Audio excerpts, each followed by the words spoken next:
Hi friends, నమస్తే. Mutton పికిల్కి preparation అని శుభ్రంగా కడిగేసి ఉప్పు పసుపు వేసి పొయ్యి మీద పెట్టాను. ఈ నీళ్ళన్నీ అయిపోవాలన్నమాట. తర్వాత ప్రాసెస్ చూపిస్తాను. వాటర్ అస్సలు వేయకూడదండి. వాటర్ దాంట్లో నుంచి వచ్చినవి అవి. వాటర్ అస్సలు వేయలేదండి. ఇవి దీంట్లో నుంచి వచ్చిన వాటర్. ఇవన్నీ ఇంకిపోవాలి. మొత్తం ఈ వాటర్లో ఇలా ఇంకబెట్టుకోవాలి. తర్వాత ఫ్రై చేస్తాను.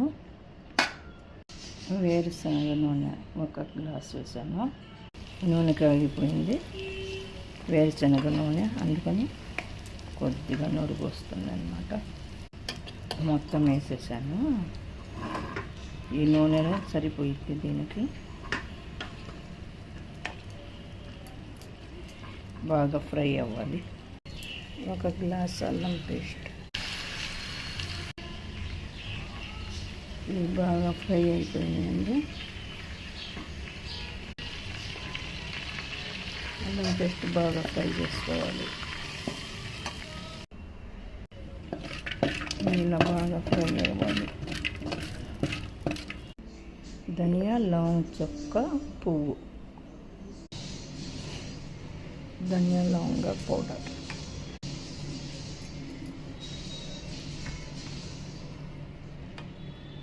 త్రీ స్పూన్లు ఆయిల్. తర్వాత మళ్ళీ వేసుకోవచ్చు. ఇంకా కారం కొలతలు కావాలంటే నాకు మెసేజ్ చేయండి. మటన్ పికిల్లోకి కొద్దిగా నూనె మళ్ళీ వేడి చేసి చల్లార్చి వేసుకోవాలండి. Mutton pickle, chicken pickle. నా ఛానల్ లైక్, షేర్, సబ్స్క్రైబ్. మటన్ది కొంచెం కలర్ మారిద్ది, కింది ఇలా ఉంటుంది. ఓకేనా? నా ఛానల్ లైక్, షేర్, సబ్స్క్రైబ్. పక్కా కొలతలు కావాలంటే నాకు మెసేజ్ పెట్టండి.